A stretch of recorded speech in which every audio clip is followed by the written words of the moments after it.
In real estate, the more competitive the situation, the more people think about waiving contingencies, settling faster, trying to just be better than all the other offers.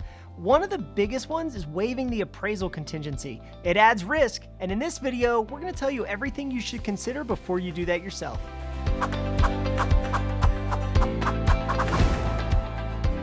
An appraisal contingency is a clause within your contract that basically says, I want to buy your house and I want to pay X, but only if it appraises for that much. Of course, as a seller, you look at that and maybe it leaves a little bit of doubt. Maybe you think it won't appraise that much. So if someone's looking for an edge, they might waive that appraisal contingency to remove that risk. And even more so, some people are starting to pay projected prices. If I feel like as a home buyer that prices are going to go up 5 to 6% this year, I might be willing to pay 3% more than the appraisal today in order to just win that house and lock in that interest rate. But the reality is not everyone should or can waive that contingency. So what are the things that you should think about before you consider waiving that yourself?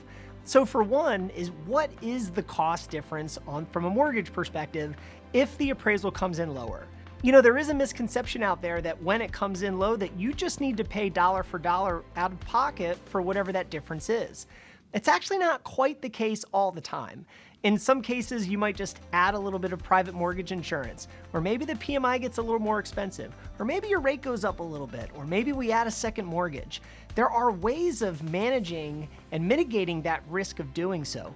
Obviously, the larger the down payment, the more likely it is that someone can waive that contingency. But for the people that are putting low money down, think 3-5% down, those people probably shouldn't waive the contingency. Or maybe you can just look at your complete credit profile from your cash and your income and everything and find some dollar amount where you say, I'm willing to pay X amount over the appraised value. Just finding what your best is, your strongest offer is.